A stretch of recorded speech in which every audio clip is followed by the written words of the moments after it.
Então, hoje nós vamos trabalhar um pouquinho sobre o figurino, certo? Lá na Grécia Antiga. Então, na Grécia Antiga, o figurino, também chamado de indumentária, tinha como seus principais elementos, primeiro, a máscara. Tá? Então, a máscara ela era utilizada para caracterizar os personagens e também para definir a sua intenção, tanto quanto em relação a questões psicológicas, como também até a questões hierárquicas.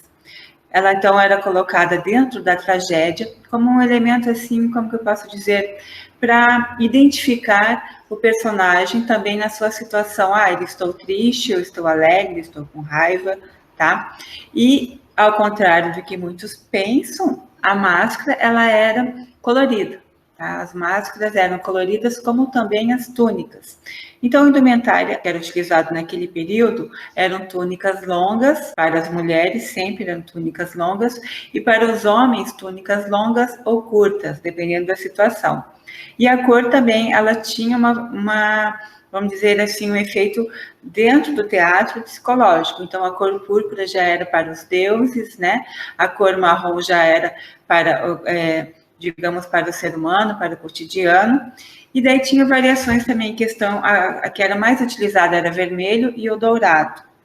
Só que, uma curiosidade, quem ia assistir aos rituais e depois às apresentações de teatro, todo o público, não era permitido ninguém ir com túnica colorida, todos tinham que ir com a túnica branca, que a túnica branca estava associada à pureza, e como o teatro veio de um ritual, então logo no começo, nas primeiras apresentações, ela trazia ainda muitos elementos ritualísticos. Outro elemento também que fazia parte do figurino eram as sandálias, chamadas de coturnos. Mas não, essas sandálias, esses coturnos, digamos assim, não seriam os coturnos similares ao que nós temos hoje, né? Seriam aqueles coturnos onde ele tinha esse termo porque ele ia até a altura do joelho. Então, tinha essa definição de coturno que era diferente de outras sandálias convencionais do dia a dia, do cotidiano, onde elas eram assim já até a altura do tornozelo. Só que qual que era a diferença? Elas tinham uma plataforma de madeira que variava de 8 a 15 centímetros, mais ou menos. E essas plataformas, então, auxiliavam o autor para que ele tivesse, assim, vamos dizer, elevasse a sua estatura e na hora de ele estar declamando o texto, essa voz dele conseguisse chegar ali ao público que estava assistindo. Outro recurso que era utilizado para auxiliar na projeção da voz, porque os teatros de arena eram feitos aqui, essas apresentações a céu aberto, certo? Então, essas apresentações a céu aberto fazia, por mais que o ator falasse alto e tinha uma acústica, os teatros tinham uma acústica muito especial lá na Grécia Antiga, onde na hora que projetava a voz, essa voz ia até a frente do teatro, onde nós tínhamos as arquibancadas, correto? E daí, na hora que ele estava projetando essa voz, o que acontecia? Ela voltava, né? Então, ele estava falando e essa voz voltava. E daí, nesse momento, por mais que tinha toda essa infraestrutura do teatro, o que acontece? Eles estavam fazendo a encenação para 14 mil pessoas, né? Então, não é bem assim. A maioria, muitos acabavam não ouvindo muito bem quem estava mais afastado. Então, outro recurso que era utilizado nesse momento eram as máscaras. Então, no interior da máscara, perto da boca, havia um orifício no interior com a placa de metal, onde ajudava, então, a projetar a voz na hora de estar falando. E, por fim, o elemento que seria o cajado também fazia parte da indumentária do figurino característico da tragédia, tá? Da tragédia grega, porque a comédia era um pouco diferente. E daí, esse cajado não era para todos os atores, era destinado especialmente para o coro, que era composto geralmente por anciões. Esse coro, a sua função narrativa era, entre outras, explicar os elementos da história, como se fosse um narrador hoje em dia. Então, eles explicavam o que estava acontecendo para que o público entendesse melhor porque nós temos que pensar no início, nós tínhamos apenas 2 personagens que contracenavam. Então, apenas o diálogo. E o restante da história, então, era explicada pelos anciões.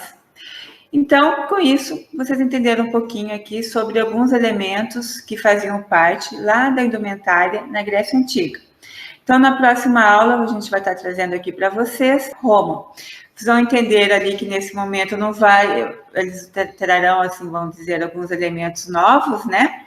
Mas ela vai estar ainda muito ligada e vai trazer muitos elementos presentes na Grécia Antiga, inclusive em relação à comédia, porque a comédia, as sandálias, por exemplo, já não tinham os coturnos como na tragédia. Eles usavam calçados do dia a dia.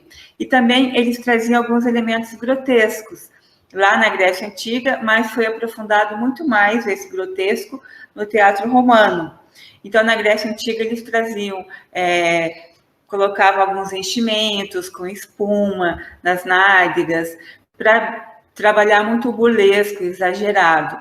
Então, enquanto a tragédia procurava enaltecer o ser humano através de exemplos de deuses e toda uma conduta moral mais elevada, a comédia já tem um serviço contrário. Ela vai seguir o quê? Ela vai trabalhar elementos que vão diminuir o ser humano, vão enfatizar os seus defeitos. E, então, além de enfatizar isso no texto e na interpretação, ele também será enfatizado a partir de um figurino grotesco, e em alguns momentos, inclusive, eles colocavam ali, na comédia já na Grécia ainda, eles colocavam um falo eles geralmente trabalhavam assim com espuma e outros materiais da época, para trazer o obsceno mesmo, para trazer o exagerado, tá? Então, aqui nós trouxemos alguns elementos básicos para vocês de figurino característico na Grécia Antiga, mais especificamente 5 séculos antes de Cristo, onde nós teremos ali como principais dramaturgos Ésquilo, Sófocles e Aristófanes. Aristófanes é mais ali, ele vai trabalhar mais a questão da comédia. Então, já Eurípides e Sófocles e Ésquilo também foram os 3 primeiros dramaturgos da tragédia. E o Aristófanes, então, ele se destacou no gênero comédia, tá bom? Espero que com isso vocês tenham entendido um pouquinho mais como que era o figurino na Grécia Antiga. Até mais!